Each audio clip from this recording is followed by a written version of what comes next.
Rama Rama Hare Hare, Hare Krishna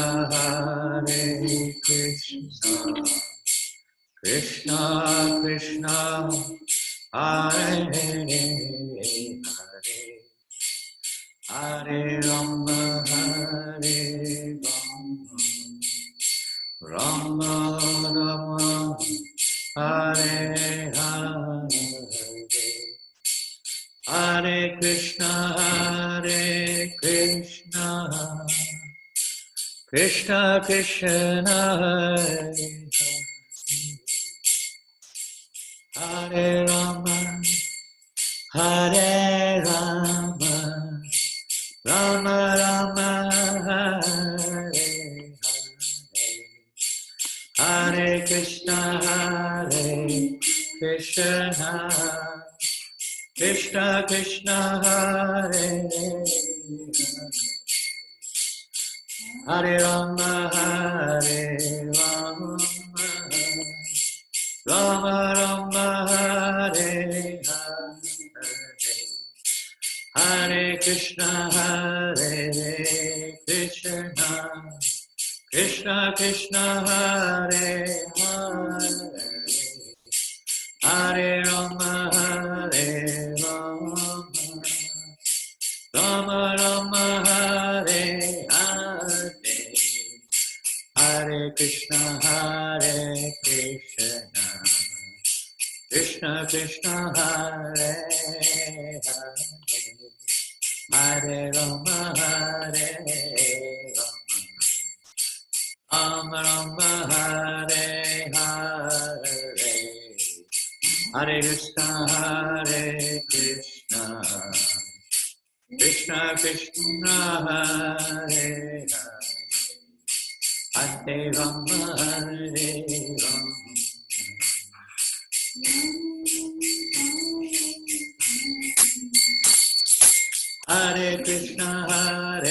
Krishna Krishna Krishna Hare Hare, Hare Rama Rama Rama Hare Hare, Hare Krishna Krishna Krishna Hare Hare, Hare Rama Hare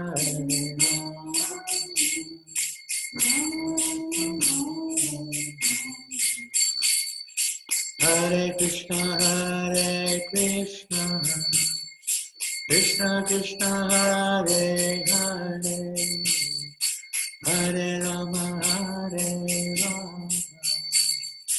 Rama Rama Hare Hare, Hare Krishna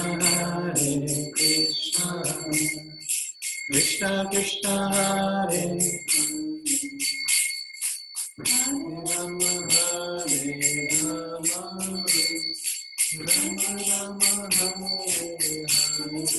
Hare Krishna Krishna Krishna Hare Hare, Hare Rama Rama Rama Hare Hare, Hare Krishna Krishna Hare Hare, Hare Rama Hare Krishna Krishna Hare Hare, Hare Rama Rama Rama Hare Hare, Krishna Hare Hare, Hare Rama Hare Krishna Krishna Hare Hare, Hare Rama Rama Rama Hare Hare, Krishna Krishna Hare Hare, Hare Rama Hare Krishna Krishna Hare Hare, Hare Rama Rama Rama Hare Hare, Krishna Krishna Hare Hare, Hare Rama Hare Krishna Krishna Krishna Hare Hare, Hare Rama Rama Rama Hare Hare, Krishna Krishna Hare Hare Hare Ram Hare Ram Hare Krishna Hare Krishna Krishna Hare Hare Hare Ram Hare Ram Hare Krishna Krishna Krishna Hare Hare Hare Ram Hare Ram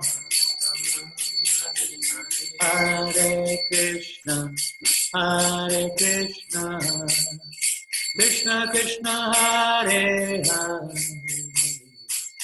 Hare Rama Hare Rama Rama Rama Hare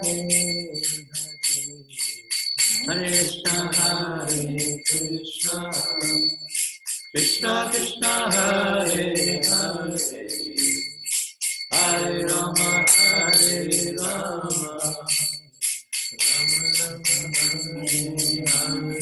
Hare Krishna Krishna Krishna Hare Hare Hare Rama Rama Rama Hare Hare Hare Krishna Krishna Krishna Hare Hare Hare Rama Rama Rama Hare Hare Hare Krishna Krishna Krishna Hare Hare Hare Rama Rama Rama Hare Hare Hare Krishna Krishna Krishna Hare Hare Hare Rama Jaya Radha Kunja Bihari Radha Madhava Kunja Bihari Jaya Radha Madhava Kunja Bihari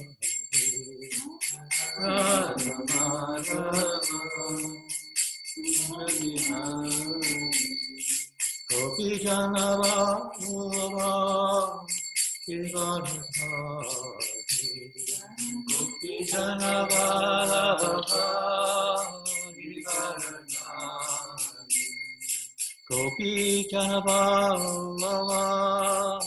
Giridhari Gopi Janava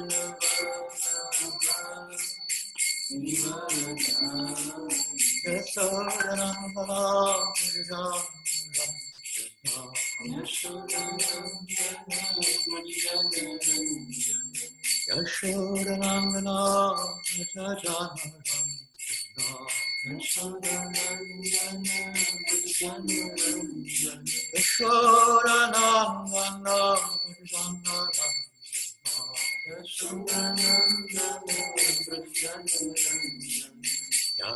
Gopi Janava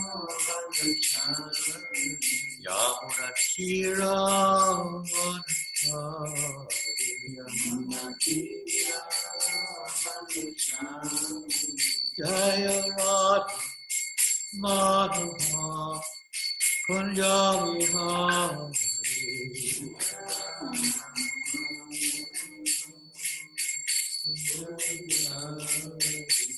Jaya Radha Madhava Kunja Vihari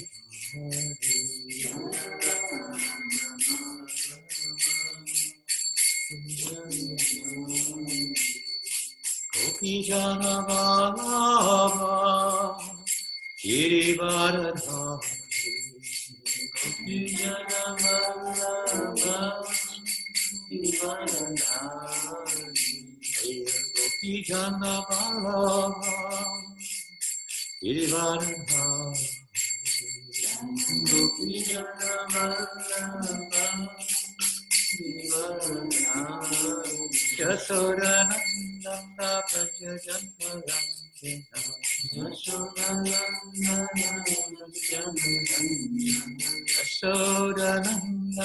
Prajajantarangena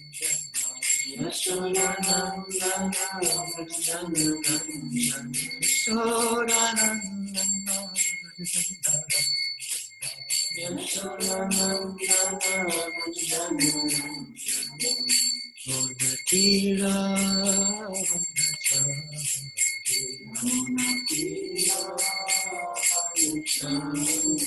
Yamunatira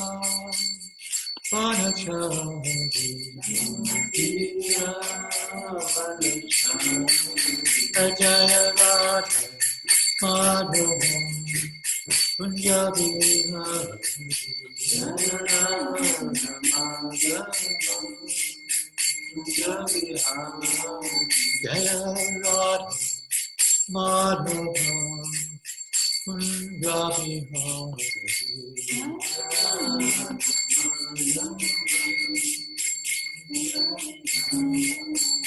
Hare Krishna, Hare Krishna, Krishna Krishna,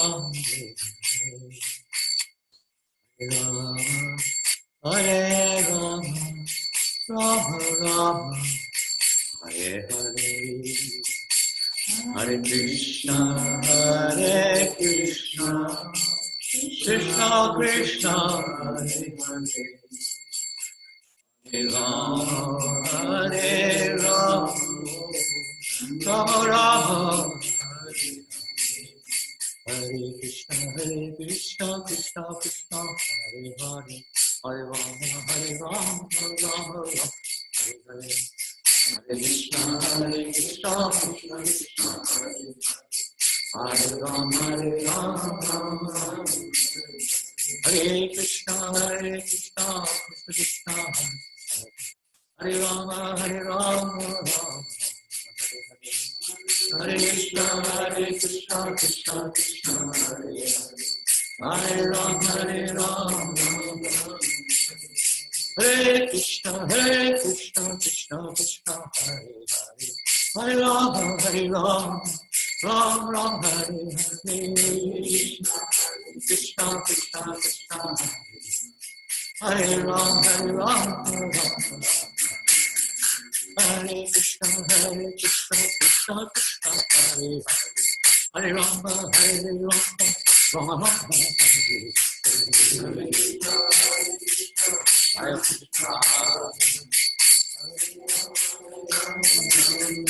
Jaya Prabhupada, Jaya Prabhupada, Prabhupada, Jaya Prabhupada, Jaya Prabhupada, Jaya Prabhupada, Jaya Prabhupada, Jaya Prabhupada, Prabhupada, Prabhupada, Jaya Prabhupada, Prabhupada, Prabhupada, Jaya Jaya Prabhupada, Nitai Gora Hari Hari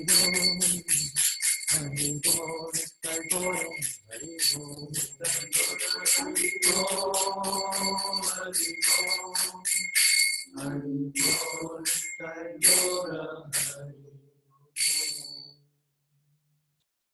Jai Om Vishnu Paramahamsa Hari Raja Kacharya Ashtataya Satashila A.C. Bhaktivedanta Swami Prabhupada ki Jai. Ananta Kota Vaishnavinda ki Namacharya Shla Haridas Thakur ki Prem Se Kaho Sri Krishna Chaitanya Prabhu Nityananda Shri Advaita Gadadhar Shri Vasadi Gaura Bhakta Vrinda ki Shri Shri Radha Krishna Gopa Gopinath Shamakunda Radhakunda Giri Govardhan ki Shri Vrindavan Dham ki Shri Mayapur Dham ki Ganga Maya ki Yamuna Maya ki Tulasi Deva ki Bhakti Deva ki Samaveta Bhakta Vrinda ki Lord Chaitanya's Harinam Sankirtan ki Brihat Mridanga ki Srila Prabhupada ki Shri Shri Gaur Nitai ki Agoura Premanandi. All glories to the assembled devotees. All glories to the assembled devotees. All glories to the assembled devotees. All glories to Shri Guru and Shri Gauranga. All glories to Shri Prabhupada. Nama Om Vishnu Padaya Krishna Prishtaya Bhutale Shri Mate Bhakti Vedanta Swami Niti Namani Namaste Saraswate Devi Gauravani Pracharini Nirvasesha Shanyavari Paschachadeshita. Vanchakalpaturubhyascha Kripa Sindhubhyaevyacha Patitanam Pavanebhyo Vaishnavebhyo Namo. Hare Krishna. Good morning, good afternoon, good evening, good. Whatever it is, good. We are together, and thank you so much for joining us. For ourselves, this is the morning. We're not mourning, we're celebrating. Today being the appearance day of Janava Mata, the divine consort of Lord Nityananda, the appearance day of Sita Thakurani, the divine consort of Lord Ramchandra, and the appearance day of, I think, or disappearance, I can't remember, Madhu Pandit, great associate or great devotee of Sri Chaitanya Mahaprabhu, who has established the Radha Gopinath worship in Vrindavan. So these are a very auspicious day. Every day for Vaishnavas is auspicious if we are remembering Krishna. And how better way to remember Krishna than associate with each other and chant the holy name of Krishna and hear Srimad Bhagavatam. So this morning we're going to carry on, and many of you have joined us, some for the first time, I believe. I'm not sure exactly, but I think so, because your residence is in New Zealand or Australia, and we're very happy to get this chance now to associate a little more with you, with Krishna and Srimad Bhagavatam and Srila Prabhupada in the center of our association. So we're going to carry on where we were last night with the prayers of Prahlad Maharaj. And in a few minutes we'll ask Rasikananda Prabhu to put the verse up. Not now. Om Namo Bhagavate Vasudevaya. Om Namo Bhagavate Vasudevaya. Om Namo Bhagavate Vasudevaya. Om Namo Bhagavate Vasudevaya.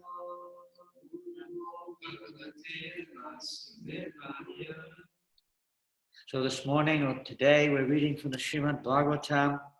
This is the 7th canto, chapter 9, text 42. So if Rasikananda Prabhu kindly put the verse up if he's with us. We hope he's with us. I think he's doing now. Yeah, here it comes. And this verse, today's verse, is very wonderful because this verse was the last verse that Srila Prabhupada lectured on in Mayapur in 1976. After lecturing on this verse that morning, sometime during the day, Srila Prabhupada left Mayapur and went to Calcutta. And interestingly enough, he carried on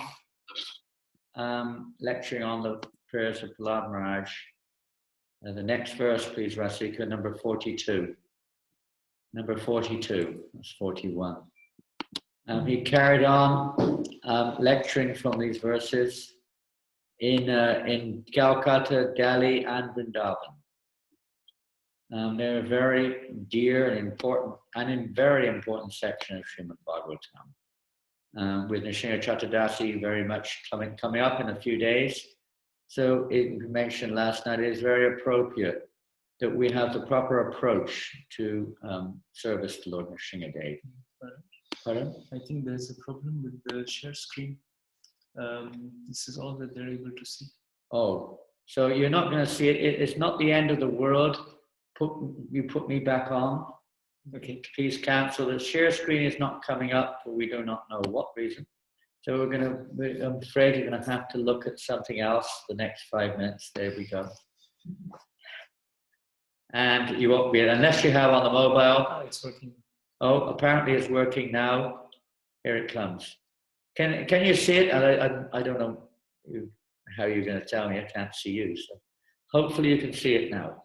7, 9, 42, Srimad Bhagavatam. Now, it may not be in Scroll down. Let me see the verse, please.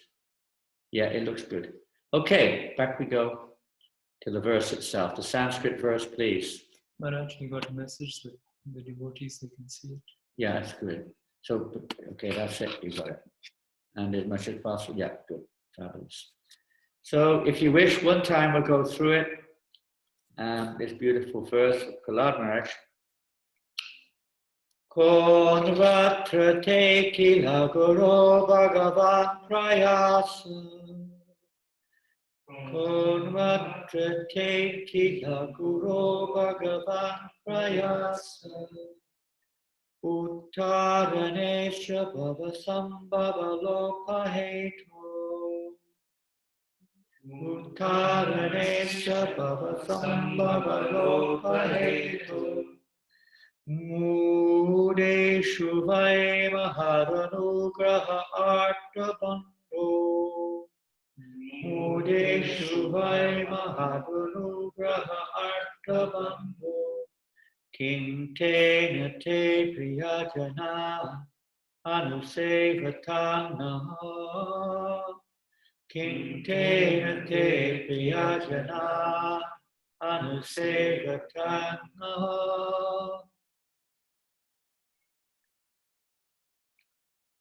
I'll read it word for word this morning. We haven't been doing, but this morning we will. I'll just go through it once. Kaha, what is that? Nu, indeed. Atra, in this matter. Te, of your lordship. Akila Guru, O supreme spiritual master of the entire creation. Bhagavan, O supreme Lord, O personality of Godhead. Prayasaha, endeavor. Uttarane, for the deliverance of these fallen souls. Asya, of this. Bhavasambhava, of creation and maintenance. Lopa, and of annihilation. Hetaho, of the cause. Mudeshu, unto the foolish persons rotting in this material world. Vai, indeed. Mahat anugraha, compassion by the Supreme. Arta bandhu, O friend of the suffering living entities. Kim, what is the difficulty? Tena, with that. Te, of your lordship. Priya Janan, the dear devotees. Anusevatam, of those always engaged in serving. Naha, like us, who are so engaged. Translation and purport by Srila Prabhupada. O my Lord, O Supreme Personality of Godhead, original spiritual master of the entire world, what is the difficulty for you? You manage the affairs of the universe in delivering the fallen souls engaged in your devotional service. You are the friend of all suffering humanity, and for great personalities, it is necessary to show mercy to the foolish. Therefore, I think that you will show your causeless mercy to persons like us who engage in your service. Purport. Hear the words. Priya Janan Anusevatam indicate that the Supreme Lord, the Supreme Personality of Godhead, is very favorable to devotees who act according to the instructions of his own pure devotee. In other words, one must become the servant of the servant of the servant of the Lord. If one wants to become the servant of the Lord directly, this is not as fruitful as engaging in the service of the Lord's servant.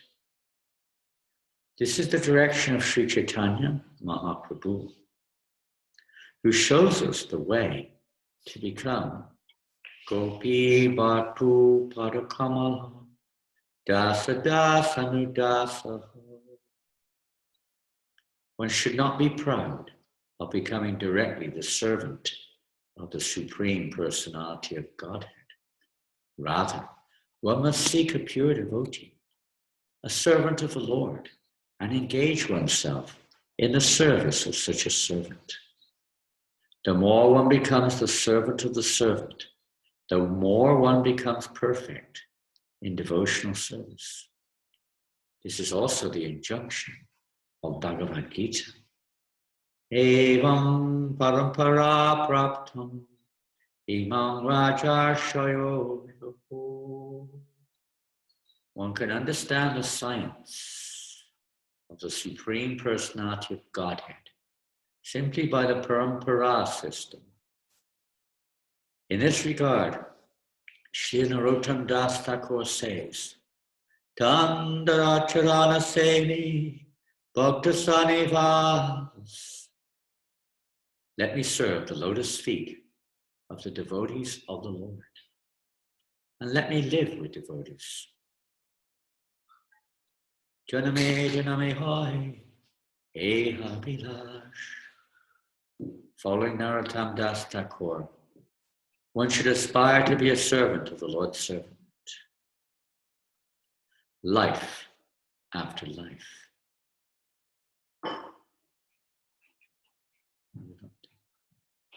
Lost it there. Where are we? We go to the book. Srila Bhakti Vinod Thakur also sings, Tumita Thakura Tomara Thakura Alia Janhara More. O my Lord, O Vaishnava, please consider me your dog. One must become the dog of a Vaishnava, a pure devotee. For a pure devotee can deliver Krishna without difficulty. Krishna se tomara, Krishna dite para. Krishna is the property of his pure devotee. And if we take shelter of a pure devotee, he can deliver Krishna very easily. Prahlad wants to engage in the service of a devotee, and therefore he prays to Krishna, my dear Lord, kindly give me the shelter of your very dear devotee, so that I may engage in his service, and you may then be pleased. Mad Bhakta Puja Vyatika. The Lord says, engaging the service of my devotee is better than trying to engage in my devotional service. Another significant point in this verse is that by devotional service, Prahlad Maharaj does not want to benefit alone. Rather, he prays to the Lord that all of us fallen souls in this material world may, by the grace of the Lord, engage in the service of his servant and thus be delivered. The grace of the Lord is not at all difficult for the Lord to bestow, and thus Prahlad Maharaj wants to save the whole world by spreading Krishna consciousness. Om Jnana Timirandasya Jnananjana Shalakaya Chakshuran Militam Yena Tasmai Shri Gurave Namaha. Rasikanandan, can you stop the share? Thank you. Shri Chaitanya Manobhistam Tapitam Yena Bhutale Shvayam Rupa Kadamayam Dadati Shvapadati Kam. Hare Krishna. When Srila Prabhupada was talking on this verse,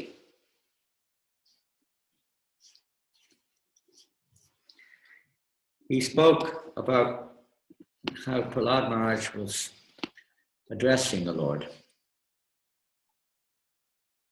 In this verse we see, you can't see it now, but here it's described, Bhavasambhava Lopaheto, that everything is resting on Krishna. He's the cause of everything. He's the cause of creation, maintenance, and dissolution. Sometimes we hear Vishnu is maintaining, but actually the entire creation, maintenance, and destruction is going on under Krishna's direction. Maya Jakshena Prakriti Sute Sucharacha. In Bhagavad Gita, Krishna explains to Arjuna this principle. Important principle to know that nothing is actually separated from Krishna. No matter what it is, even the diverse effects that we experience in this world, which we may describe as good or bad, directly or indirectly, everything is coming from Krishna. Through the three modes of nature, it may be that the apparent, what we see, does not seem to be something favorable. Just like now, we're experiencing worldwide practically. This is also the energy of Krishna. Perverse, reflected through the modes of nature. It's like if you take the sun reflects differently off of different objects. If the sun reflects off of a mirror, you get a very bright reflection. If it reflects off of water, depending again on the degree of the cleanliness of the water, what type of reflection we will experience. If it reflects off of wood, simply you see wood. There's practically no reflection. A stone, maybe pen, some stones. It's the object which it reflects on, which is what we experience. So, like that in this material world, the entire material world, Srila Prabhupada writes this world exists because of the desire of the living entity. It's not that the living entity creates this world, but the living entity's desire is the cause of Krishna's creation of this world. Otherwise, there is no need of it. Sometimes we think, and sometimes people ask, maybe we mentioned it yesterday, I can't remember. That some people say that, well, if everyone takes up Krishna consciousness, what will happen to the world? There'll be nobody left. Prabhupada said, yes, you have understood. That is our mission. But he said, don't worry, that won't happen. Even if everybody in this world takes up Krishna consciousness, don't worry. There are plenty of other souls waiting in the waiting room, waiting for their turn. Dormant living entities. There are countless living entities, unending. And Krishna, Prabhupada gave examples like a tree. And many times we hear this example, how a tree is reflected in the water. And when a tree is reflected, it's upside down. The roots are up and the branches are down when it's reflected in the water. You stand on a river bank or a lake, whatever, you see it like that. And sometimes you can't tell which is the real one if you don't know. The water is so clean and so peaceful that there's no movement. It's just like that. It looks like the real one. And if you don't know the real one, that's all you're going to know. So we're like that. We're like in the reflection of the spiritual realm in the material world. Devi Dam, this material world of Durga Devi, who appears to be doing everything. We don't see any cause beyond Durga. You're like a child. I'm sure many of you have had children, and they don't see beyond the effect. They don't understand what's going on behind the effect. They just don't understand that you have to work hard to get money, to pay someone, to build something, or to arrange something. They just see the effect, an electric appliance, whatever it may be. They don't have that understanding of the whole picture and what's behind it, who manufactured it, how it's powered, and so on. Generally speaking, they don't even think of that. They just see the effect, the toy or the instrument, whatever it is that they're relating with. But similarly, in this material world, we're like that. We're like children who don't see beyond the coverings of this material world, the immediate covering. Or somebody who's lived in one room their whole life, they can't imagine anything outside of that room existing practically. Prabhupada tells the story of the frog in the well. The frog in the well, when the frog's friend, I don't know, Billy the frog, that's a goat. What's the frog? Whatever his name is, comes and visits his friend who's lived in the same well for his whole life. The frog in the well, let's call him Joey. Joey, he has no idea that there's anything outside of his well. When Billy, his friend, tells him there's an enormous body of water. Billy's been to the ocean, you see. And Joey has been locked up in his well his whole life. And he starts to describe how this enormous ocean exists. You should come and see. So many frogs, so many things are there. It's unbelievable. Come and have a look. And he said, I don't believe all this. There's a body of water bigger than my well? No. And he tries to, expand his thing. And of course, eventually he explodes. Boom, blows himself up. It's a little like that in the material world. We cannot conceive something beyond our conception. Fair enough, you could say that, but we're not willing to accept it either. If I can't measure it, it can't exist. Or we will measure it, and then we'll accept it. This humility which people have in this material world is inconceivable, it's unlimited. And Bhaktisiddhanta Maharaj said, this is one of the understandings of Maya. Maya is that which you can measure. You can't measure absolute truth. You can't measure the spiritual world. We try to measure things in this material world, and that means we're under the influence of Maya, basically speaking. So we try to measure the reflection of this world. And Prabhupada said it like that. Now, if that tree is on the river bank and we look in the river, you see the reflection. Now, if it's very rough, if the water's rough, the reflection is very troubled. All over the place. So that's like the situation in the world. It's not like a clean reflection. It's a perverted one. Through the modes of material nature, which are working under Krishna's direction. So you get a perverted reflection of the purity of the spiritual world manifesting before us. So, the living entity is witnessing this. We are the witness of this reflection of the material world. And because of ignorance and being entrapped in this prison-like, Durga-like material world, the living entity is constantly trying to adjust the waves of the material world so we feel peace in the ocean of material existence. Constantly. Now, that only reflects if the tree does not reflect, you get a shadow. Okay, but there's no reflection as such. If there's no body of water, if it's just earth, you don't get a reflection as such. You get a shadow, maybe, not a reflection. It's a different effect. So, for this particular example, we're giving this. Prabhupada likened the body of water to the desires of the living entity. Separatist desires. We're looking away from Krishna. So because we're looking away from Krishna, the jiva has this free will, aversion, affection, which is manifest in this material world also in relationship to Krishna's energy. But ultimately it's the characteristic of the soul. It's not a material combination of material elements exactly. It has its origins in the soul. the actual living entity. Otherwise, material energy is just inert, basically. So it's the living entity's choice. And thus, the various material, Krishna reciprocates with the living entity through the material energy accordingly, and we experience various effects.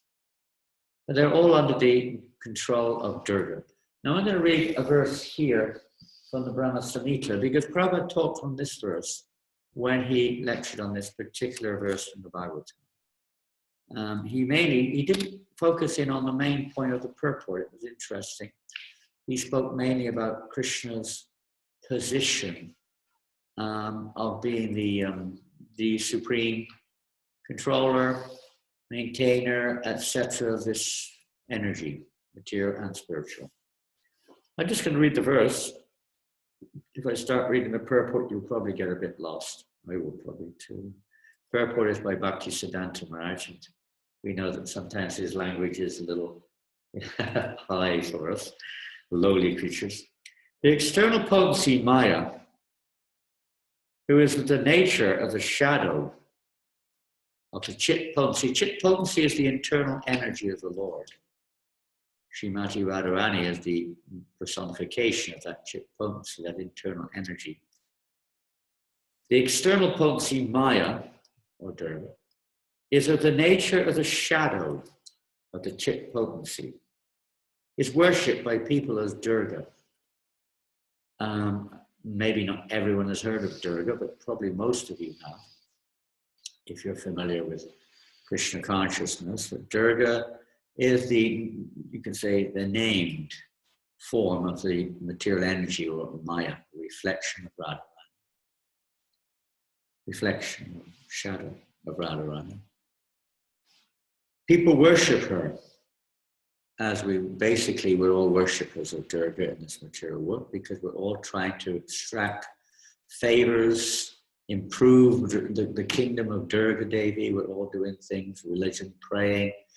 Please improve things around us.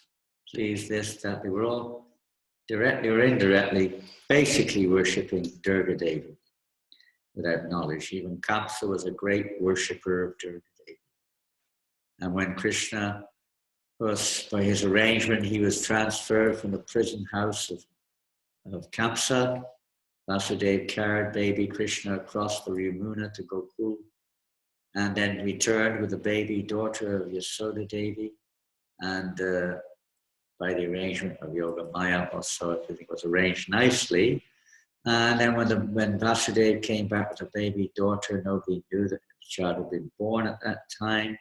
And then when the child started crying, everyone was awoken, and Kamsa came in great fear and anger to kill the baby. So he attempted to kill the baby girl. He didn't even notice it was a girl. He was so infuriated, so fearful. He tried to smash the child to death. And of course, the child slipped out of his hands, rose up in the sky, and manifested her form as Durga. And Kamsa was shocked out of his skin that his worshipable deity, he just tried to kill his worshipable deity, basically.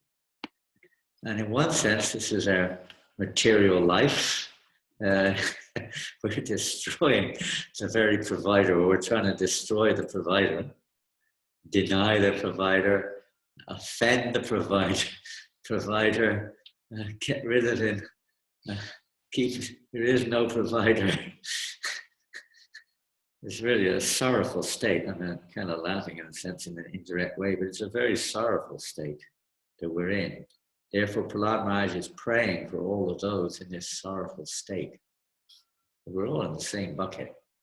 We may have a little bit of knowledge, but we're not yet, well, I can't say everybody, I can say for myself, certainly not out of this mentality of, trying to enjoy separately from Krishna, not seeing his, presence everywhere, etc. And then the verse finishes already. So people are worshipping Durga, the creating, preserving, and destroying agency of the mundane world. She's, in that sense, she's working under Krishna's direction. She's working under Krishna's direction. And beware the soul, prakriti kriyamanani gunai kamani savasha. The foolish people in this illusion world, or this world of Maya, this shadow or reflection, depends on using the example. People living in this world in general, they're foolishly like this.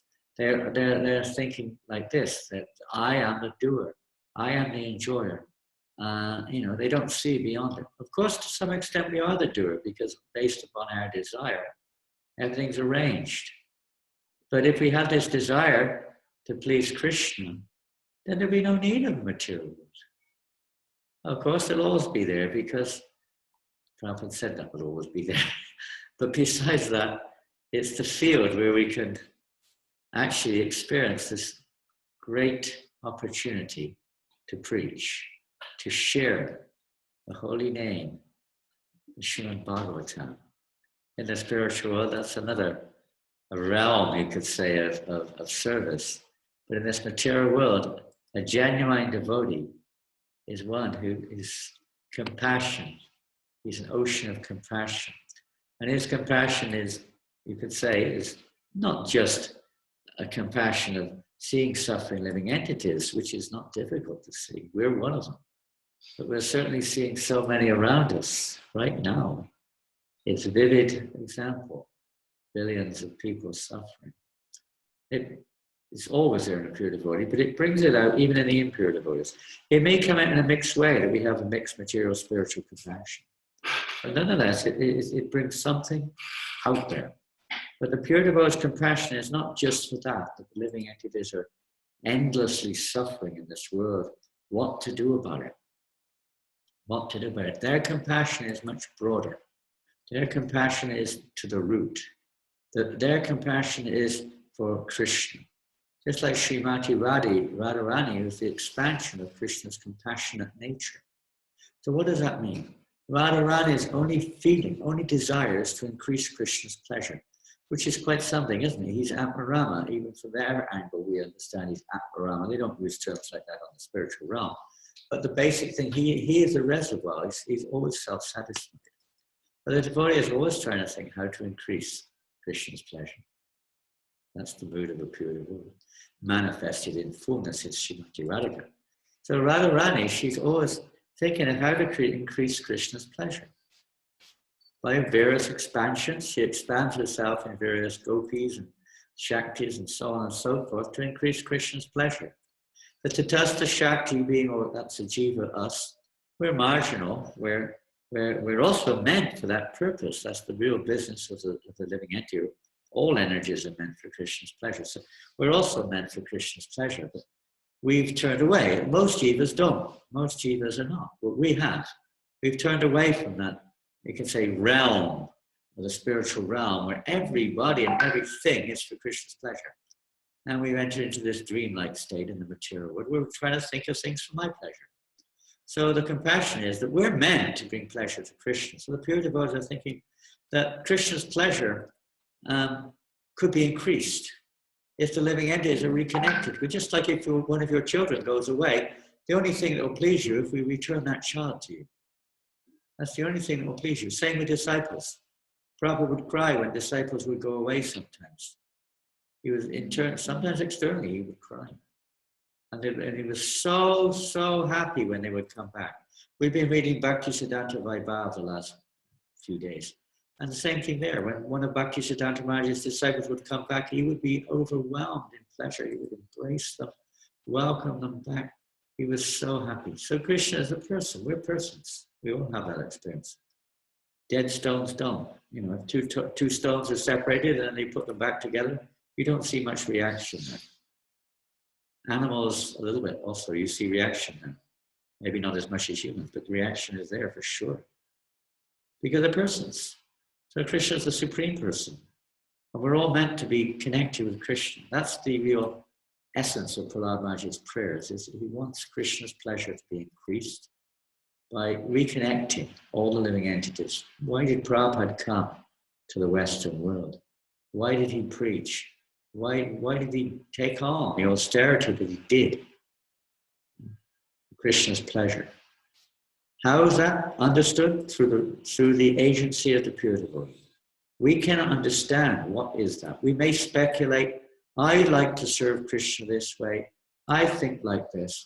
Oh, there are so many speculations we may have in our dreamlike state, in our conditioned state.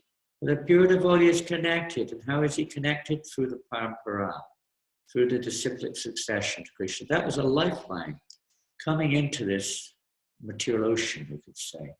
There's a lifeline. This material world is dark, basically. There's a lifeline coming in, and the pure devotees are the lights, shining light onto this dark world. We just have to take the light. We have to take that light and follow that light, and they will guide us out of this material world. That's the lifeline of the parampara, which goes back to the original root, Krishna, whom we've forgotten, whom we may not have too much, say, devotion towards at this point of time. But by associating with the pure devotees, holding on to their instructions, even though it's a bit rocky sometimes. I remember when I was a kid, we used to go on holidays from England.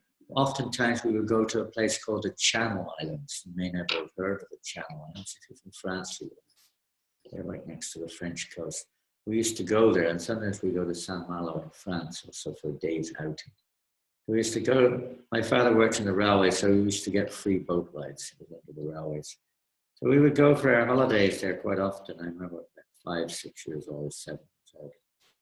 I didn't know what was going on. We were in this boat, and to me, the boat was horrible because sometimes the water would be going, it was rough, you know, and the boat would be going up, down, and I would get seasick. And I was crying, I can still remember it, crying and crying and crying. Mummy, I want to get off the boat. I want to get off the boat. I thought the boat was the cause of the problem. And I was angry because she wouldn't let me off the boat. Because she knew the cause is not the boat, the cause is something else. Huh? But we forget that. We think that, you know, the cause is the immediate, what we're immediately experiencing. But that's just the immediate cause. But the real cause is way beyond that. And I think we can adjust. It's interesting. There's another verse in the 7th chapter, actually, of the 9th chapter of the 7th canto. I'll read it. This is a few verses earlier than the one we've been reading. And this is text 19, if you want to look it up on your mobile or whatever you've got. Another verse of Prahlad, one of his prayers. It's a beauty. My dear Lord Nrsingadev, O Supreme, because of a bodily conception of life, embodied souls, neglected and not cared for by you, cannot do anything for their betterment. Whatever remedies they accept, although perhaps temporarily beneficial, are certainly impermanent. For example, a father and a mother cannot protect their child. They try, but ultimately it's beyond their control. A physician and the medicine cannot relieve a suffering patient. We try, sometimes if karma, etc. is there, it may work. We try, we have to try. We can't guarantee it, even with the best medicine. We can't guarantee it. We've all experienced that. And a boat on the ocean cannot protect a drowning man. Everybody tries, but our endeavors are limited. It's not guaranteed. It's not in our power. It's not in our power to make it work. And we're very sad when it's not within our power. We get really disturbed. And if it works, we get really elated. It means we're on the material platform, even in relationship with God. We're seeing God as an order supplier. And we pray to him. Prabhupada gives an example many times. Huh? Different situations. In the Second World War is one example he gives. He said how the German ladies were praying, please God, please bring back my mother, my father, my husband, my brother, my son. And the English ladies were also praying, please bring back my father, brother, son, whatever, husband. And Prabhupada said, poor God. What are you supposed to do? Poor God. They're both praying, maybe win the war. What are you supposed to do? They're both wrong. They both think they're right, but they're both wrong. But what is God supposed to do? He reciprocates accordingly. We blame him, and we do, because we're on the material platform, like a child. If you don't give the kid what he wants, he hates you. I hate you. I've heard kids say that to their parents. I hate you. The parents not giving them extra ice cream or whatever it is. Yeah, we're like that. And material is amazing. With all their science and all their medicine and all their education and material facilities, they're nothing more than sort of like slightly educated children, really. Even the animals are the same. If you don't get what they want, they become angry, right? Isn't it? They'll kill you sometimes. Fear or whatever, hunger. So we're just kind of like that to almost a complete extent. So how to see things differently? By the mercy of the pure devotee. How to change all that? Because we see that doesn't work. It simply doesn't. Even if we do endeavor to, and we're going to endeavor to help others in this world, whether it's physically or whatever it is, mentally, etc.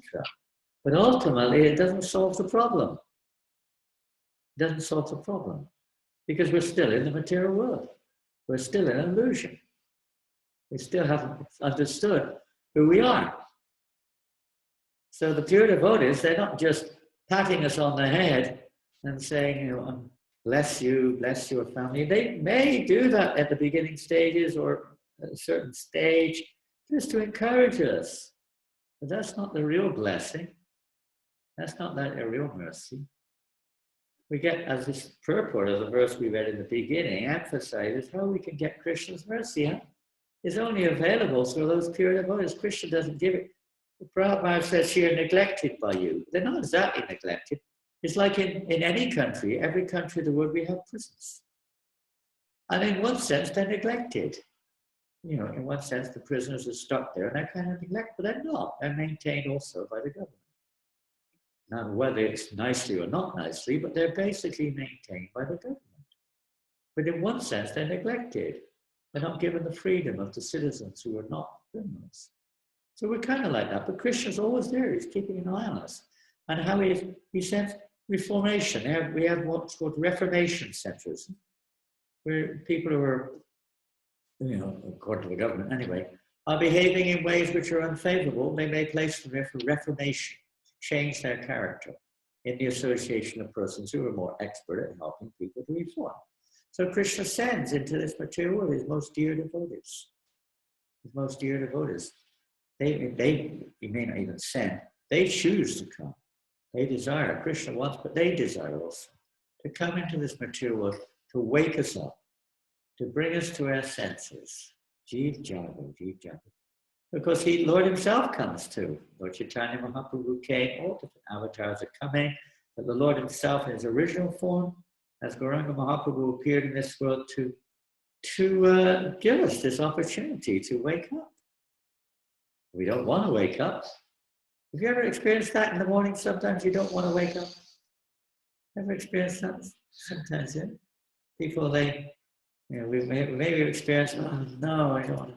Especially sometimes kids, they just put the blankets over their heads and, stay there, depending on what time, what mode, and so on and so forth. But this is quite common. We don't want to wake up. Prabhupada says it's like a worm in stool.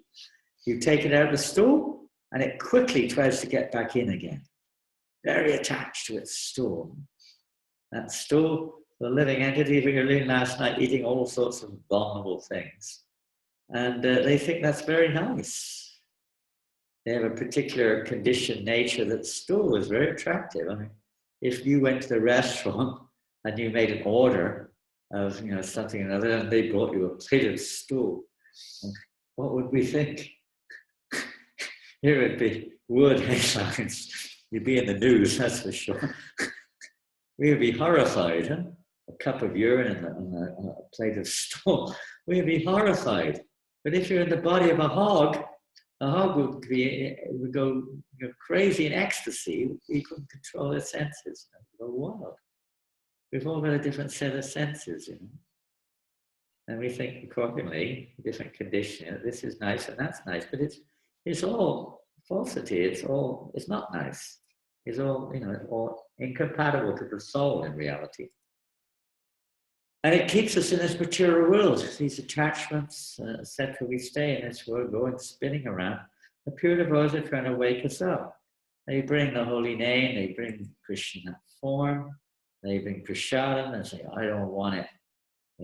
Sometimes people say, I don't want it, I don't like it. Go away, you're causing a disturbance. Different people in different modes, but the devotee never gives up trying to wake us up.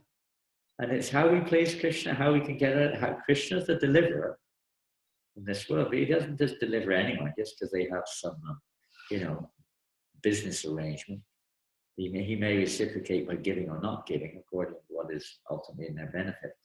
But the pure devotees, they never stop. They're always trying to awaken us, to deliver us. So they're oceans of mercy, oceans of compassion, Karuna Sindhu, ocean of mercy. And we have to just take shelter of those pure devotees and serve them. We can't serve Krishna directly in a contaminated state. Materialistic consciousness, materialistic body, etc. But through the media of the pure devotee, they kindly come into this world to give us this chance to connect with Krishna, knowingly or unknowingly, by accepting our service and offering it to Krishna. And this is the mood of. And those pure devotees don't even consider themselves directly connected. Even Lord Chaitanya is the famous stanza, isn't it? What's that verse? Naham vipro na chanarapati na pi vaisho na shubham. Naham vani na chibiyapati no vanastoyatirva. Kintu projan nikila paramananda puramita. Gopir bhatto padakamam. Dasa dasa dasa dasa. What did Lord Chaitanya Mahaprabhu? This prayer, by the way, wonderful prayer, came from the mouth of Lord Chaitanya Mahaprabhu. And when it came, was at Rath Yatra. He chanted this before Lord Jagannath, before the Rath Yatra started. This is the origin of this prayer. I'm not a Brahmin, I'm not a Kshatriya, not a Vaishya, Shudra, not a Brahmachari, Grihastha, Vanaprastha, Sannyas. What am I? You're a das. If you're not a das, you're an ass. Yes, I'm the servant of the servant of the servant of the gopis, of the most, case of the gopis. Even the Lord himself is a servant of the gopis. He's a servant of the devotees. Even Lord Chaitanya is saying, I am a servant of my devotees. So what a speaker was. Even the Lord himself says he's a servant of his own devotees. They're more dear to him. The story is there in the 9th canto, Ambarish Maharaj Devas. How Devas was trying to get free from Sudarshan. He couldn't get free. Even Lord Narayan couldn't free him. But only if you get the blessing of my devotee, you have to go and beg for his mercy. So the devotees are more dear to me than my own self. They're in my heart. I live for my devotees. I have no other purpose of existence. I do not enjoy anything without my devotees. Even Prabhupada, sometimes I want to serve the Guru, but Prabhupada was more pleased when we serve the devotees of the Guru, the disciples, rather than directly thinking, I'm going to serve Gurus. That may be a good fortune, we may have that direct chance sometimes, but the real service to the Guru is to please the other devotees, to serve them, to assist them in their service.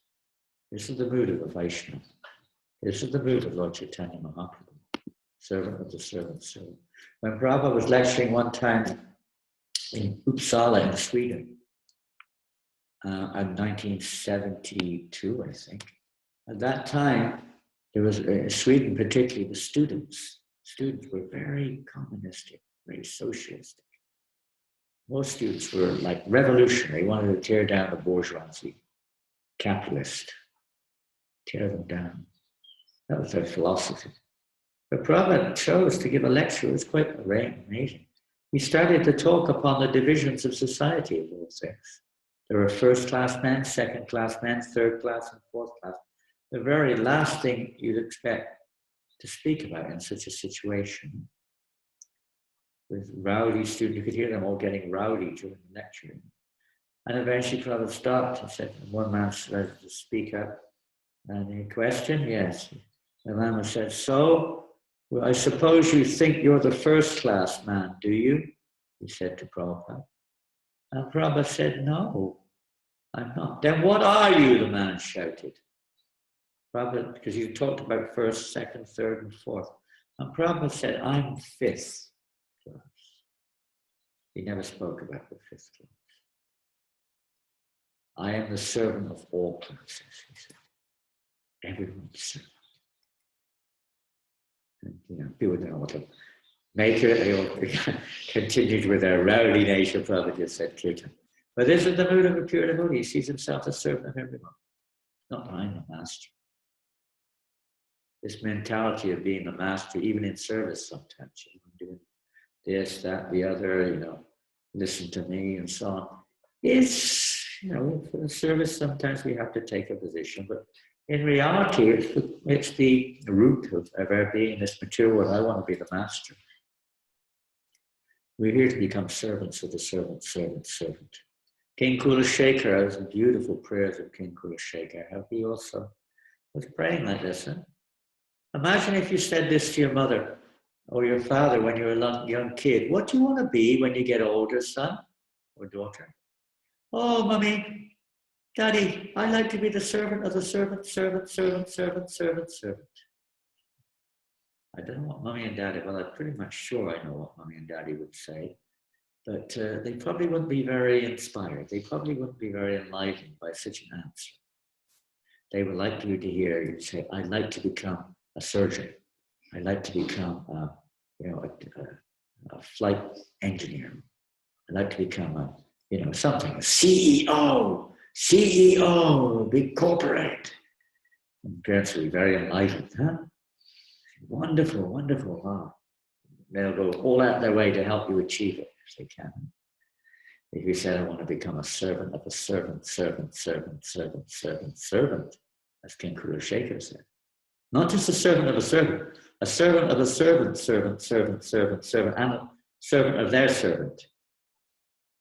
Down the line. This is Parampara. This is the Parampara line. We're not direct. We're going through the immediate contact and through the line of Parampara to Krishna. This is how the connection is there. It's not just somebody upstart just declares themselves as connection with Krishna. It doesn't work like that. It's through the line of Parampara, as we just heard. So this is the beauty of devotion service. This is how Krishna consciousness will spread when we connect with that line of Parampara all the way back to Krishna. Hare Krishna, Krishna Krishna, Hare Hare, Hare Rama, Rama Rama, Hare Hare. And if we're connected, the effect of this will purify our hearts of all these perverse concepts, material desires, etc. Cleanse from our heart, and gradually the light in the presence of pure devotees, the light of our relationship with Krishna will manifest in that light of the association of the pure devotees.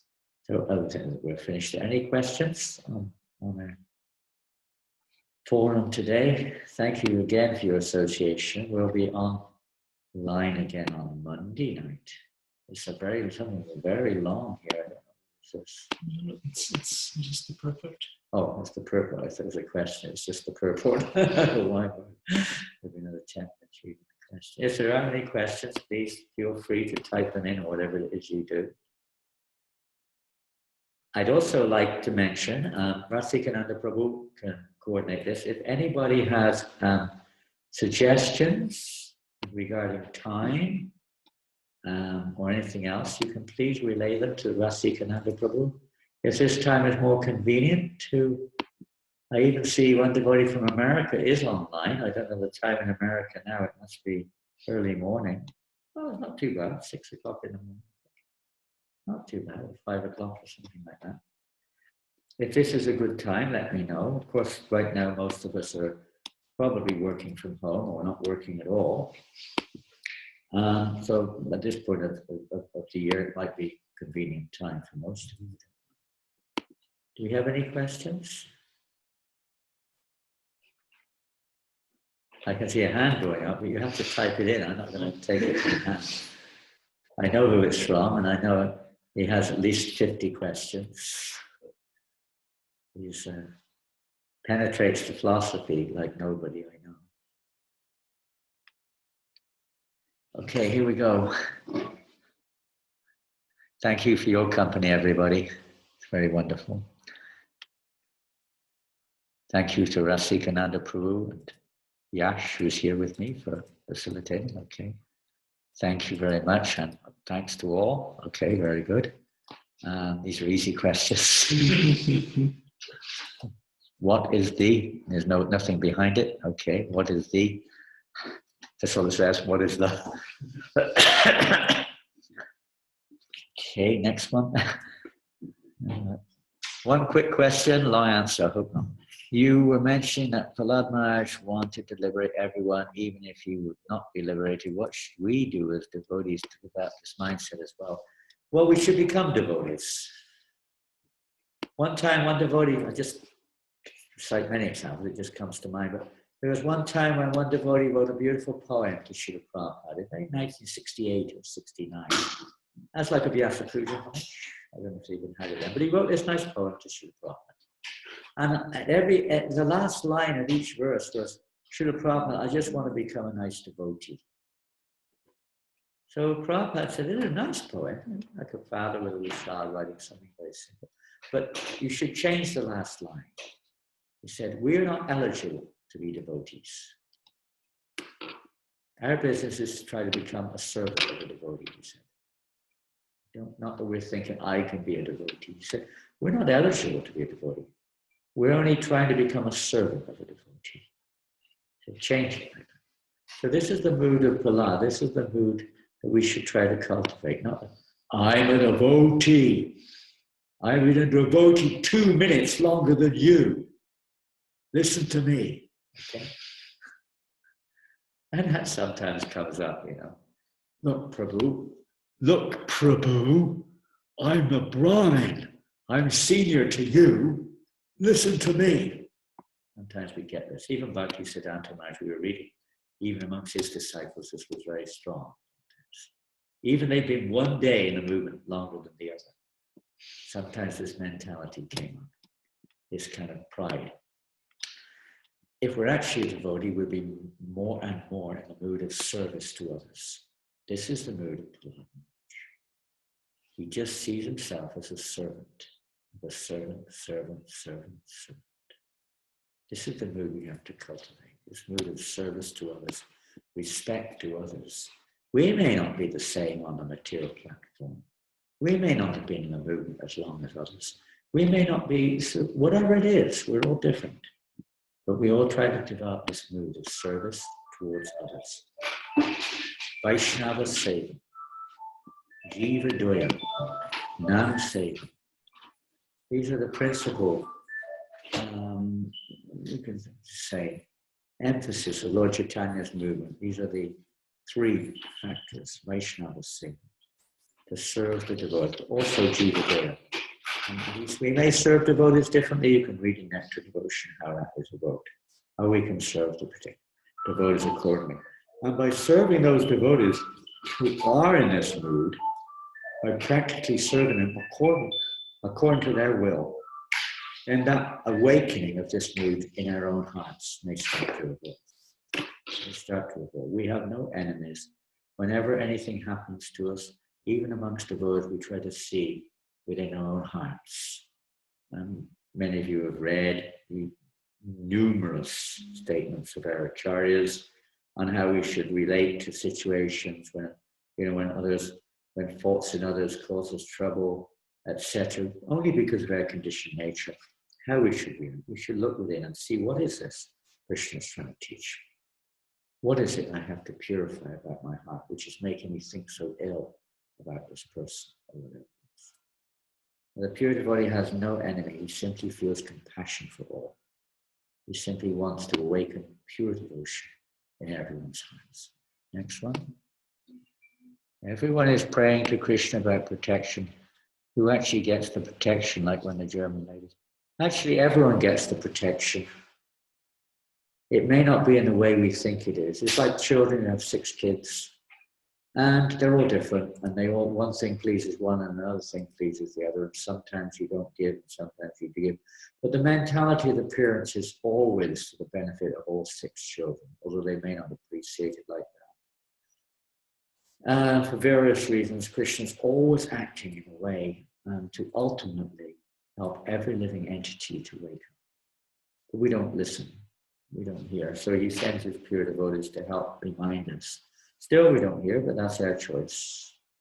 We're not fortunate. The Lord may in the heart, and Prabhupada talked about that in his lecture, actually. He talked about that the Lord within the heart, what's the word? I can't remember Prabhupada used the word. He awakens, he enlivens the particular person to say, yes, I'll take it. But it's all according to their particular inner state of consciousness, so to speak. And, but when they come in contact with a devotee or whatever it is, they may become positive, negative, neutral, whatever it may be. But that's the Lord in their heart, inspiring them within their heart, according to their desire. The Lord doesn't interfere with the desire of the devotee. The devotee does. The devotee tries to. So Krishna also, because the devotee is so determined to help that person, the Lord is obligated to reciprocate. But how he reciprocates is another thing. Their desire, the Lord's desire, our desire, that person will say, no way, I'm not going to take this. And then that person may go away and have a very strange experience. Maybe even a dream. We hear so many times like this, of people having dreams afterwards, and they change their whole approach. They go back to that. There are many examples in our life of this. Oh, they go away and have a hard experience of something, they start to rethink, or they do something. But ultimately, it's for their benefit. So the contact with the devotee is always beneficial, always beneficial. Next one. One should learn to become das, anudas. It's very easy in material life to try to act according to your material position, which you may mean guiding people to do their responsibilities. This would mean we would indirectly start to forget the mood of becoming das and lording over the person who is under us in terms of, yeah, well, of course that's the case. I mean, every one of us has a certain amount of responsibility for others. It's a matter of cultivating in this mood of seeing Krishna in the center and seeing this as a service rather than, as being, a situation where I can express my superior position over somebody. In other words, as long as we're thinking with the enjoyer, this type of mentality will be there. That I'm the controller of whatever it may be it humans, be it animals, be it the material nature. But one who's understanding, we are, you could say, enjoyers in relation with Krishna, but we're not separate enjoyers. So when we see ourselves in relation with Krishna and understand how everything's meant to be connected to Krishna, then this situation will change. It's a matter of time.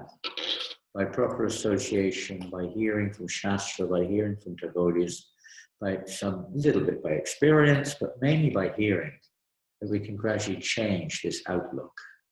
And even in our work, we see examples. We see great examples of this in the case of Srila Prabhupada. In the case of great devotees, we read in Shastra how it appears sometimes they're very strong. Bhakti Siddhanta Maharaj would be seen as like a lion sometimes. People were afraid of him practically. But in his heart of hearts, he was just thinking of love, how to, in a loving way, how to help each and every living entity to come to Krishna consciousness. We can't imitate that. We're still conditioned. And we do get carried away by our conditioning and become a lord, see ourselves as a lord of others, a controller of others, better than others, etc. But by service to the pure devotees, by the mercy of Krishna, that consciousness can change. It just may take time. It can happen in a moment if we actually surrender. But it usually takes time. We're so attached to our conditioning. We're so identifying with it. That, this is me, this is mine. We're so attached to these things usually. It may take some time before that change of heart takes place. And just try to be very careful. And a repentant heart, being willing to accept, to hear. Basically, it's being willing to hear from others. In the material world, it's very hard to hear from others unless it is something which fulfills my own illusory concept. We don't like to hear from others. We usually react against it. How should one learn to? By hearing from others. embodied souls neglected and not cared for you. Can Krishna neglect anyone in the life? No, he doesn't. I mentioned that indirectly earlier on. He doesn't neglect them. It appears like that. He puts them, as I said before, the government puts people into a hospital or a prison. They're not neglected. They appear to be out of the cycle of the day-to-day world that we live in, but they're not completely neglected, or they appear to be, because they want to be. Krishna's reciprocating. You know, if you don't want to be with Krishna, is Krishna going to force us? No. He's not going to force us. The devotee may try. They come into this world to try to change that mentality, but basically speaking, okay, you don't want to know about me? Okay, here you are, go into the Devi Dal, under the control of them. And he puts us in that situation because that's our choice. He's not neglecting us exactly because he accompanies us as the super soul, guiding our wanders, but is according to our desire and ultimately our karma, ultimately. In this world, according to our karmas also. But it's Krishna's in the heart. He's arranging these things. He's arranging for us in this material world. Although it appears he's neglecting us because we're suffering and this and that. What's he doing about it? But this is all part of our flash of a moment existence in this material energy to try to bring us to our senses and bring us back to our spiritual consciousness. He's not neglecting us exactly, but it appears like that. Well, the pure devotee's mood is, in a sense, is expressing this mood indirectly. They've been, you know, out of our choice, we're being rejected Krishna, and therefore Krishna keeps himself hidden from us. What's the next one? This one down, I can't see. Where? How do we view? How do we view atheists, Mayavadis, who sometimes appear more well-behaved or show more good morals? How should we relate to them? Well, on the external platform, mundane people may also, materially speaking, seemingly have good qualities, material qualities, etc. But as, again, we hear later on, what's that verse? Te vidu svartakating Vishnu. Is that the one? No? I think so. What's that one that said, even though they have very good qualities? Huh? Oh, yes, Shasti Bhakti. Actually, that's coming up. That's in the prayers of Prahlad Maharaj in the 5th canto. Yes, Shasti Bhakti Bhagavata Kinchana Guna Savatatta Samasita Arava Bhaktasya Kato Mahalpanat Manobadi. Anyway, it says that even though one may appear to have good qualities, what's the use of those good qualities? What's the use of them? They're only relative, according to the modes of nature. When we say someone's beautiful and someone's not beautiful, it's not actually the reality. It's just a description of the present situation, which whatever modes of nature they're under, or being, you know, are manifesting at that point of time. They may look beautiful, ugly according to our condition, or they may appear to have good qualities or not good qualities according to our condition. But the real quality of the jiva is when they're manifest, when they're in connection with Krishna. If you look at a reflection of something, it may look nice, but what's the value of it? Right? You know, you look in the mirror, and you say, for instance, you think you're beautiful, you look in the mirror and you see a beautiful reflection, but what's the value of that reflection? Can you do anything with it? So look at it. Is it going to help anyone? I really love you, and you send somebody, you know, a picture, okay, it may have some kind of emotional effect, but it's not the same. The reality is what the real person, the real quality of the soul is when we're connected with Krishna. Otherwise, what's the value? Even if they appear in the material world as good qualities, what's the use of those qualities? Because they just keep people in illusion. So a pure devotee has compassion on all. You may avoid the Mayavadi or the atheist to some extent because they don't want to. They may commit offense, or they blaspheme, or whatever, so they just have no interest whatsoever at this stage of their consciousness. So the devotees may still give them some opportunity. And we're talking of pure devotees. We ourselves are still aspiring recipients for that mercy. But the pure devotees may still shower mercy upon them in the sense of giving them some opportunity to connect through prasadam or service or something with them, even if they are averse to devotional service. But, you know, you have to use common sense when dealing with any situation. If you're a doctor, you have to use your common sense and obviously try to cure those who are most, say, especially if you're in a battlefield situation, those are usually most easy to revive. You know? So naturally you're going to go, because then those who are revived can then help others to revive. You have to use a bit of common sense there. But there's no aversion towards anyone. Maybe their philosophy, obviously, even Jesus Christ said, hate the sin, not the sinner. Isn't it?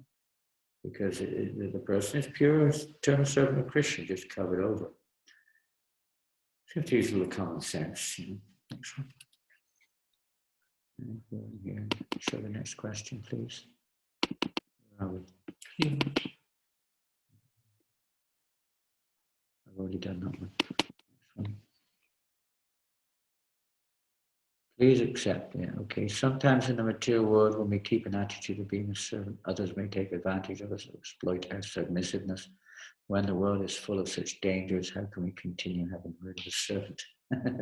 Yes, but you've got to know how to serve as well. Prabhupada sometimes gives the example of the disciple of Narada Muni. He had a snake. Narada Muni is very careful. I mean, we don't go out into the jungle and start trying to preach to snakes, by the way. This is an example of that. I'm the servant of everyone, my dear snake, my dear cobra. Please, we start to, please embrace, I want to embrace you in devotional service, please come, let's come together. You have to use your common sense. But anyway, Narada Muni was able to preach even to snakes. And he had maybe more than one, but he had a snake disciple. And the snake disciple then, he said, now you can become a snake now. Now you become a devotee, so you can't bite people anymore. So everyone was taking advantage and beating the snake, throwing stones at it, so many things. And the poor snake was all cut and bruised and came back to Narada. What am I supposed to do? What am I supposed to do? I'm trying to follow instruction not to harm anybody, and now everyone's beating me. And then Narada Muni said, you don't bite anyone, but if anyone comes, you put your hood up, and they'll go away.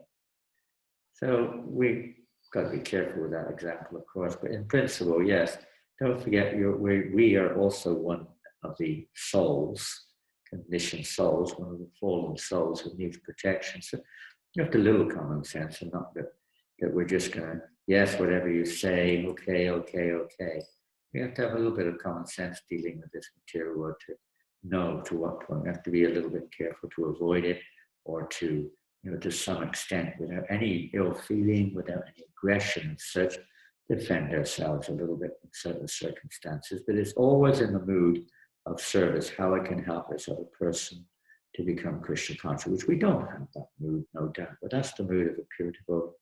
He would sometimes, we see with Prabhupada, sometimes he would become quite angry, it would seem, with persons who were, of a challenging nature, depending on the situation, but he would sometimes.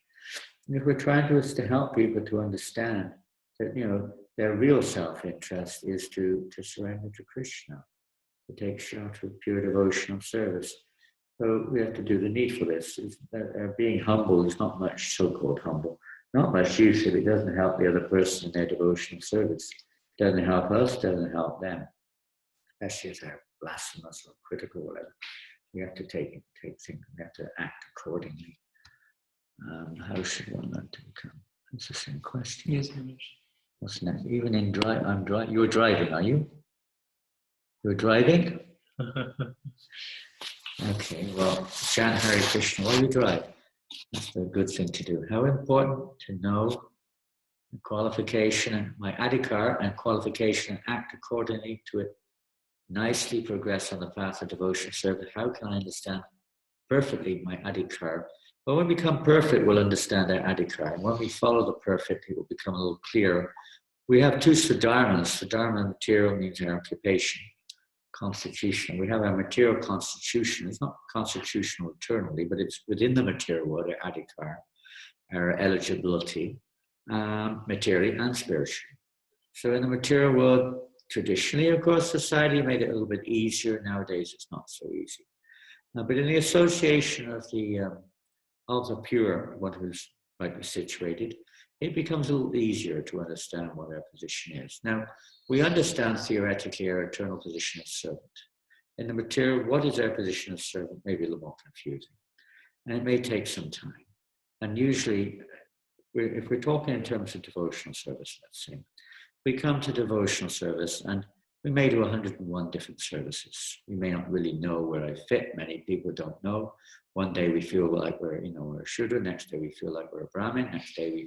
Next minute we feel like we're a Vaishya. And 2 minutes ago we felt like we were Kshatriya. We go through, and the next minute think I'm an anti-Jay, I'm an outcast. I'm not qualified for anything. I'm just fool number one. So we go through these various, you can say, confusions in our life. But by gradually purifying our heart, by continuing, even though we may make mistakes, we may have false understanding who we are, we continue to serve the pure devotee to the best capacity, even if it's, as Krishna said, better to perform your duty even if it's imperfect rather than the duty of others, even if you can do it well. So in our case, it's serving under the direction and guidance of the pure devotee or its representatives, and gradually it usually becomes a little clearer where we fit in, even in this world, as we mature a little bit.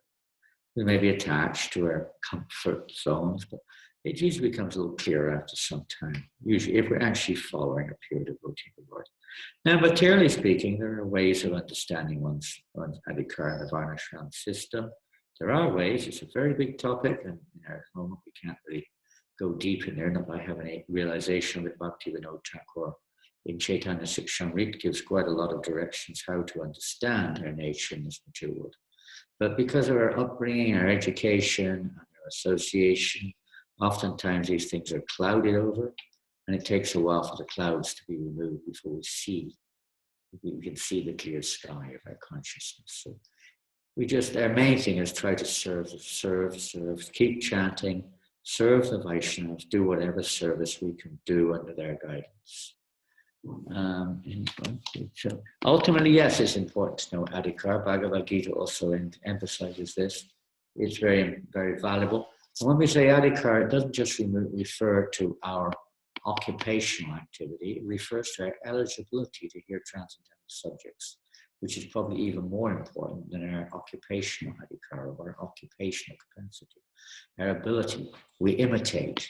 We try to hear subject matters which are actually way beyond our present level of consciousness to understand or to properly understand or to even apply in our lives. And the result of that can be very negative, very detrimental to our spiritual advancement. So we have to be very careful. Again, under the guidance of devotees, under the guidance of the spiritual masters, we can avoid that. So very careful. Prabhupada and Srila Prabhupada was very careful with that, very cautious with that. He said this is the greatest danger of our movement. If we try to imitate the advanced devotees prematurely, imitating advanced devotees, we act according to our level of adhikar or eligibility to hear transcendental subject matters, what instructions are relevant to us. In other words, we take an instruction which is relevant to someone else in a different state of level of consciousness, and it will not have the same effect. It's a very simple example.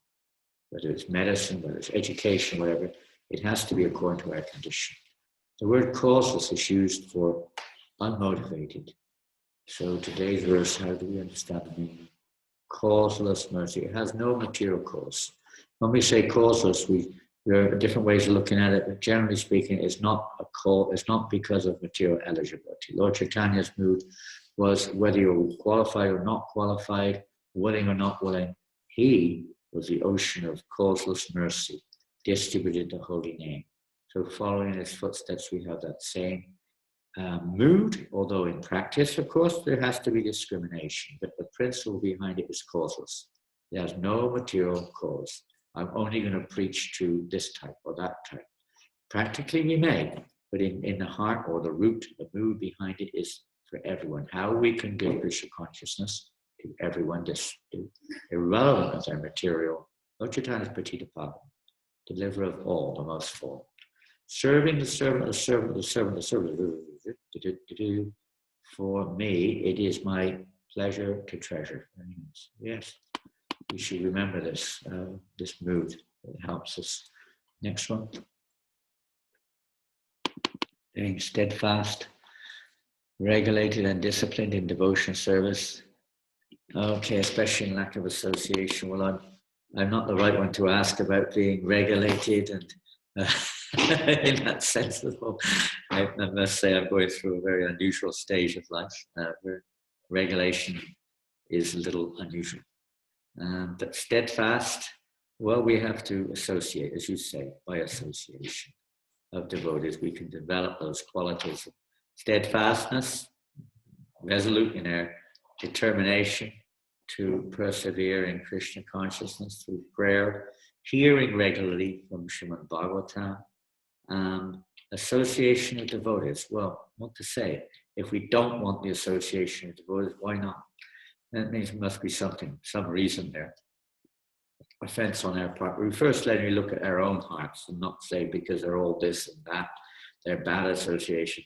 Sometimes we may say some things like this, but this is the thing. When Prabhupada one devotee wrote a letter to Prabhupada, said, I have no association. Prabhupada said, then you read my books carefully. You say, if it's a fact, if we're having no association because of our own, I don't want to type of thing, that's something that has to change ultimately. That is not, that's a warning sign. If we start, it's one of the signs that we're actually advancing spiritually, like we want the association of devotees. It's the only thing which would change our heart and purify our hearts ultimately. So that is kind of like if we want to become steadfast, if we want to become regulated, we're not here just to become regulated, by the way. The regulations are here to help us to become steadfast, to help us to become pure, to help us to become Krishna conscious. They're not ultimately that niyama agraha. Otherwise, if they don't help us to progress in spiritual life, then they can become an obstacle in spiritual life. So without the association of devotees, we won't know them. This whole movement has been, it's there, this ISKCON movement. Prabhupada has created this movement for that purpose, to give us association. Association is the key factor. So if we're thinking negative, then we have to really be careful and look at ourselves and why am I thinking like this? And it's not a favorable state of consciousness to not want to associate with devotees. It may be there sometimes. We may go through these stages. And it may be individually that we may not be able to associate with certain devotees. But as a general principle, we should hanker to associate with devotees. This is the only thing that a devotee wants, is the association. Without the association of devotees, I can think, Ramananda Roy said, I can think of no greater misery than to be without the association of devotees. When he was asked by Lord Chaitanya Mahaprabhu, this is the greatest suffering, which we're all experiencing from time to time. We know that. But we have to understand that that association of devotees is the most valuable treasure we have. The most valuable treasure. Yes, interlude. So, okay, a sideline and question or comment. Yes. I just wanted to, first to just keep talking about association of devotees. What is association of devotees? What is association of devotees? You sit down together and fight with each other about who gets the extra gulab. We go to the restaurant and we drink coffee. Yeah, we go out together, we go to the cinema together, we go on holiday together to the beach and sit there sunbathing and talking about the weather. Okay, yeah, is that association with devotees? Well, it could be to a small degree, depending. Maybe better than associating with a beer drinking, somebody or another. But really association with devotees is that association which helps us to get closer to Krishna, helps us to engage in the appropriate way which will bring us closer to Krishna, to attract us to the deities, to attract us to hearing Bhagavatam, to attract us to only honoring prasadam, to attract us to preach Krishna consciousness, to attract us to hear Srimad Bhagavatam, to chant the holy name more and more and more and more and more. That association which picks up our spirits, that association which, just reminds us of Krishna. This is association of devotees. That association which helps us to remind us to do the necessary on our progress path. We may not directly remind us of Krishna, but reminds us of the value of doing service which is pleasing to Krishna. We could go on and on with this. But it's that which brings us closer to Krishna, no matter what stage we're on. Just like the association of a person on the street, you go out on Sankirtan, that the associate they don't know they're associating with this weird looking bald man, or this funny lady in a kind of a paint on her face or whatever it is, or nothing at all. They don't know they're associated. They're not thinking like that. I hope today I will get the chance to associate with a devotee. People don't think like that when they go shopping. But some or another, the devotee is there, and they get that association, but they don't know it. So the devotee said, "It's nice to see you. You're a very kind, wonderful person." There's not even a devotional interaction necessarily in terms of Krishna consciousness exactly, but that person is getting some agyata sukriti, some unknowing good fortune of having an interaction with a devotee whose intention is to try to help that person to come a step towards Krishna. So the association of Krishna or the association of devotees is that which helps us to make one step forward towards Krishna, or many steps, but a step at least towards Krishna. Other religious traditions have their own prayers. Other religious traditions have their own prayers. We know that Srila Bhaktivinoda predicted the time will come when the Buddhists, Jews, Mohammedans, everyone will congregate to praise the Lord together. What a wonderful day, that day will come. Is that true? Prabhupada many times say, or write that by Krishna consciousness, the world will turn into Vaikuntha. Are we coming close to this time? When everyone will chant the Maha Mantra or any God's name? Well, it would be lovely to say that. I think when we have it in our hearts, we've got to look at our own heart. Yes, the Acharyas have said this, that everyone comes together, all working together, all loving. Although we have our different ways, our different prayers, our different conditioning and so on, but all working with the same common denominator. The more we have that in our own hearts, the more there's a chance that will evoke in others. But we still have differential mentalities of hates and loves and this in our own heart. I hate these people, I don't like these, I don't agree with that, and so on and so forth. So much duplicity in our own heart. It's very hard to evoke anything but that in others. And we generally tend to attract people with a similar kind of mentality.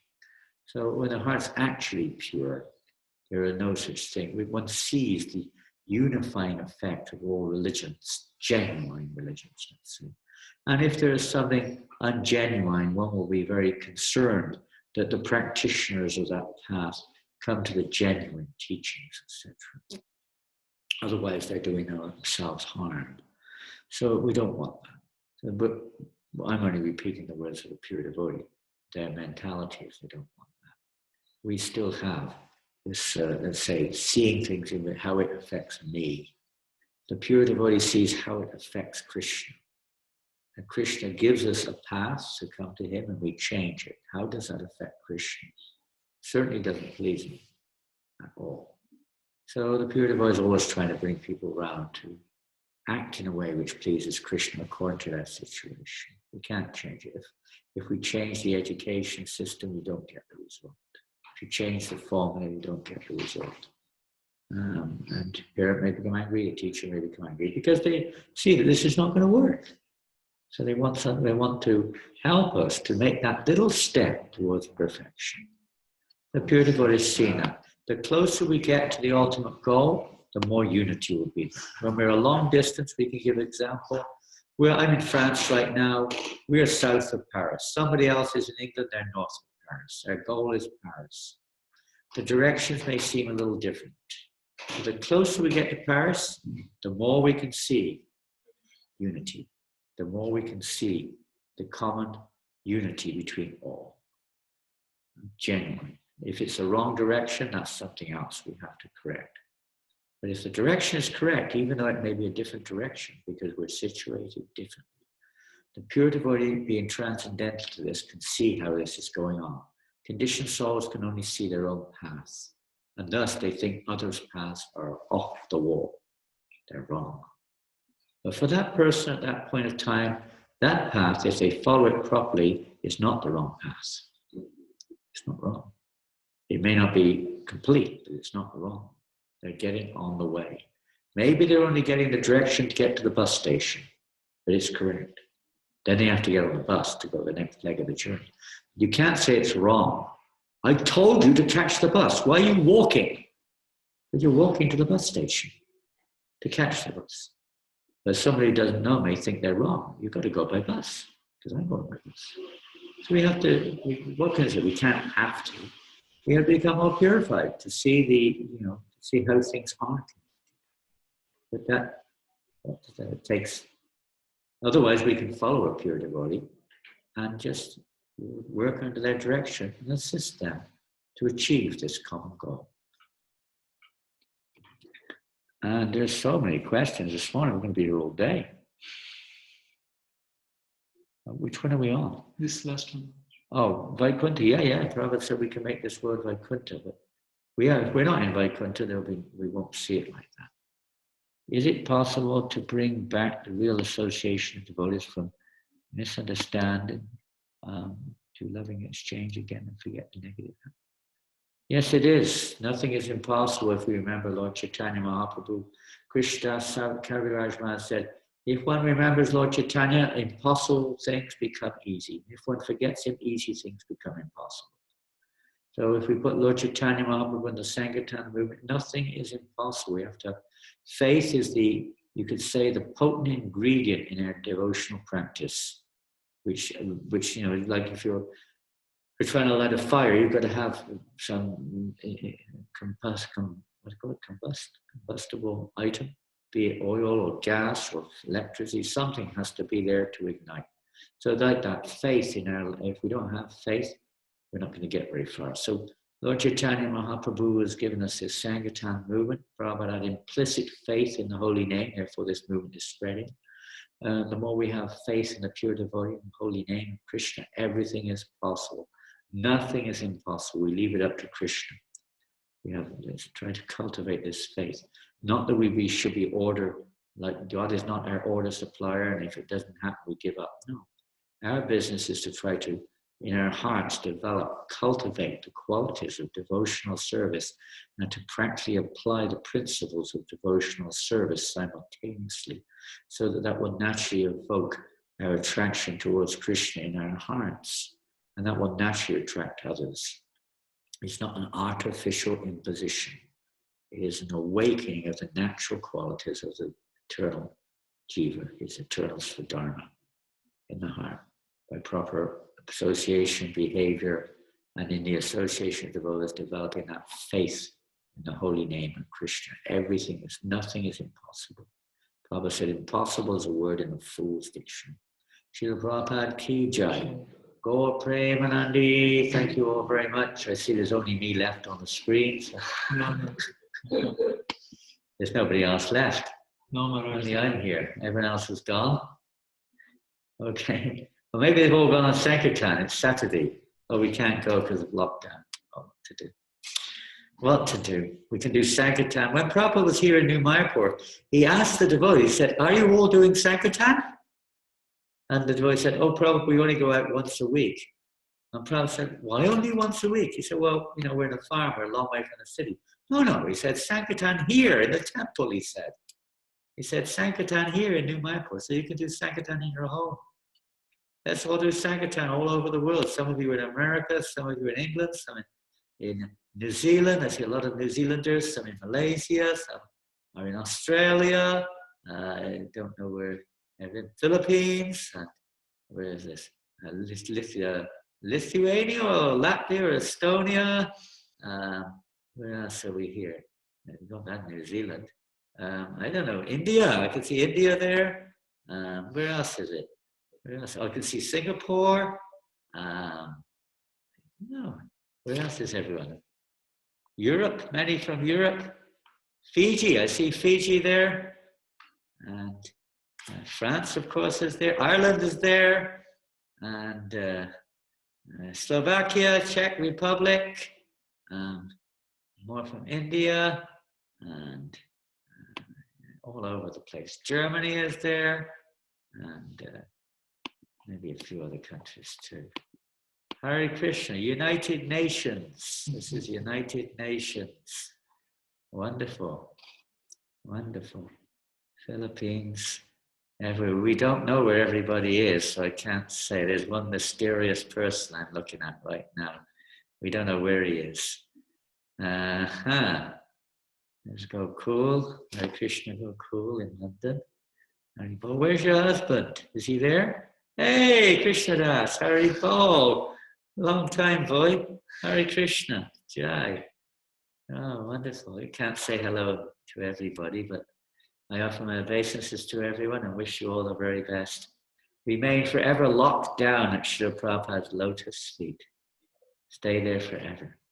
Hare Krishna. Thank you, Rasikananda, your family. I can see you all there. Wellington and everyone else. Hare Krishna. Hari Bol. Sydney, everyone's there. Wow. York. The Grand Old Duke of York is online this morning. Hare Krishna.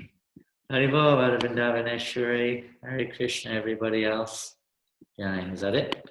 Yes, Maharaj. We're off. Hare Krishna. Hare Bol, Clint. Hare Bol. Hare Krishna. Hare Bol. Hare Bol. Hare Krishna. Okay.